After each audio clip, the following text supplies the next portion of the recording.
Hey y'all! So a few of you guys have been asking here lately how I make this happen. Brow routine. I do have an eyebrow video already, Eyebrows 101. However, that video is geared more towards like beginners and stuff.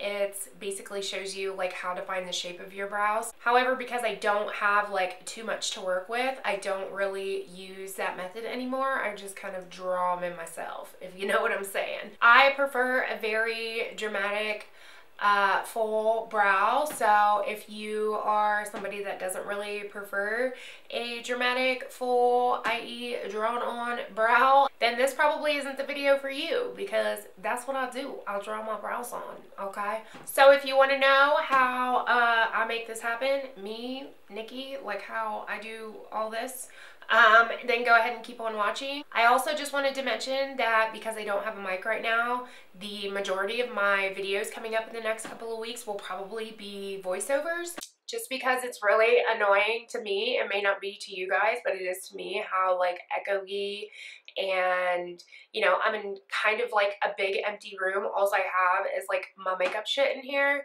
So my voice kind of echoes through the room and it drives me freaking nuts. And all I have to edit with is iMovie, so I can't really tweak it very well, if that makes sense.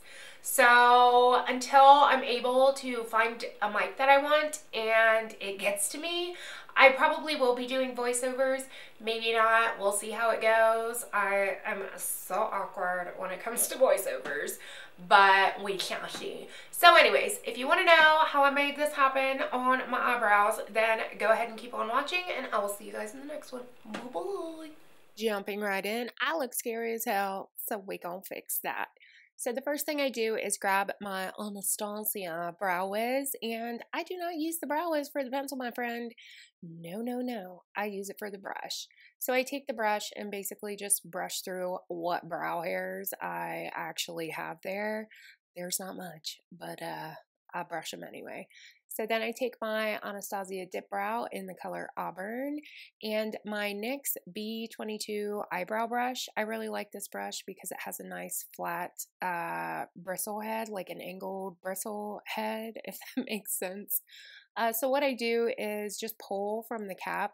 I like to take the brush and kind of mush it in the top of the cap so that gets the brush really flat so I can get a nice crisp line. So starting off, I'm moving that crazy ass hair out of my face. And what I do with this eyebrow, because this is my good brow, everybody has that good brow, and this one be it for me. So with this brow, I will start by just kind of following the natural shape of it. Like you can see here, it does have a little bit of shape to it, so I just like to kind of stay in that. With this brow, on the other hand, I basically just have to go back and forth between the two brows and just basically freehand this one. I really don't follow any kind of shape for this one. I just try my best to make it look like the other brow, if that makes sense. And I also like to go out with my tail rather than up then down, if that makes sense.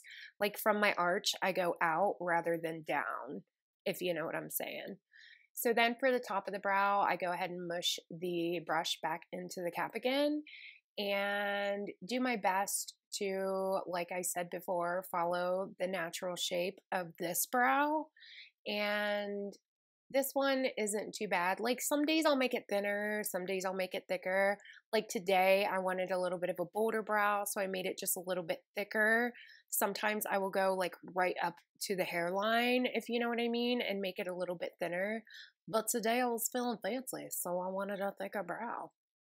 And then, like I said before, I basically have to look in the mirror, go back and forth, and pretty much just freehand this one. I mean, there's really no rhyme or reason or method to this brow in particular. I just try my best to make it look like the other one.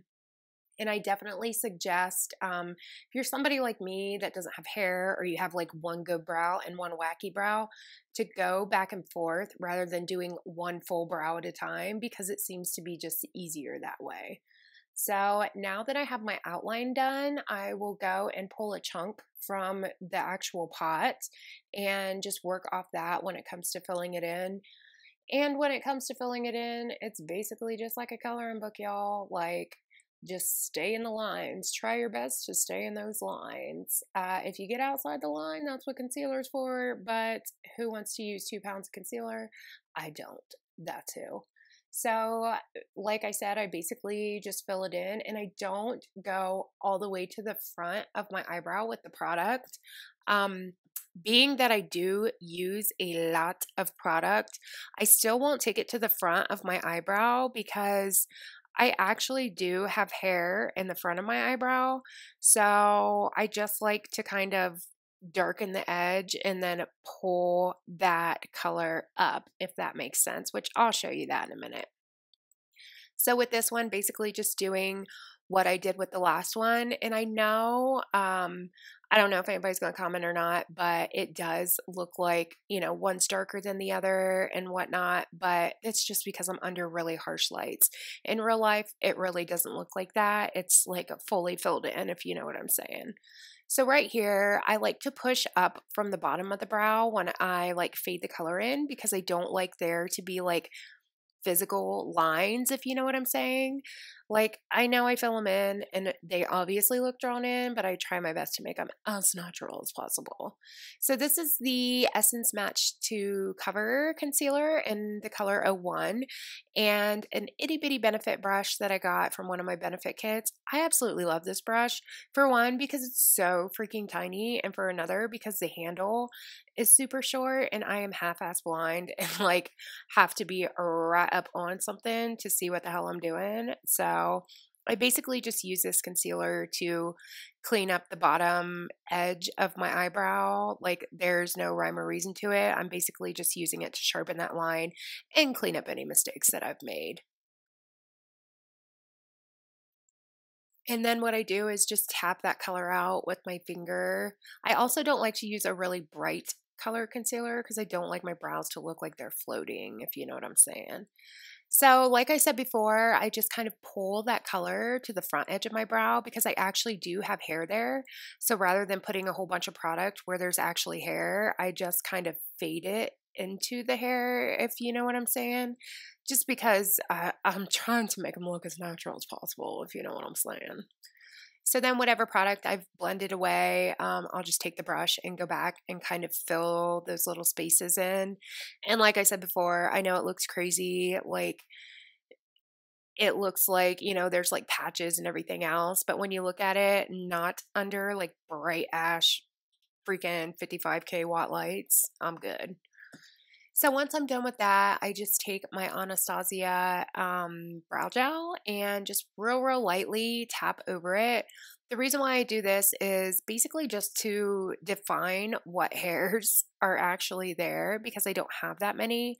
So I find that the brow gel just does a really good job of kind of making those hairs a little bit more visible under all that freaking product. You know what I mean? And then I just kind of like to fan out the front a little bit to make it actually look like hair, you know? I mean, it is hair, but you know what I'm saying. And that's what I do, y'all. That's it. That's my brows. So hope you guys like this. Thank you for watching. Like and subscribe if you are not. Follow me on Instagram and Twitter if you please. And I'll see you in my next one.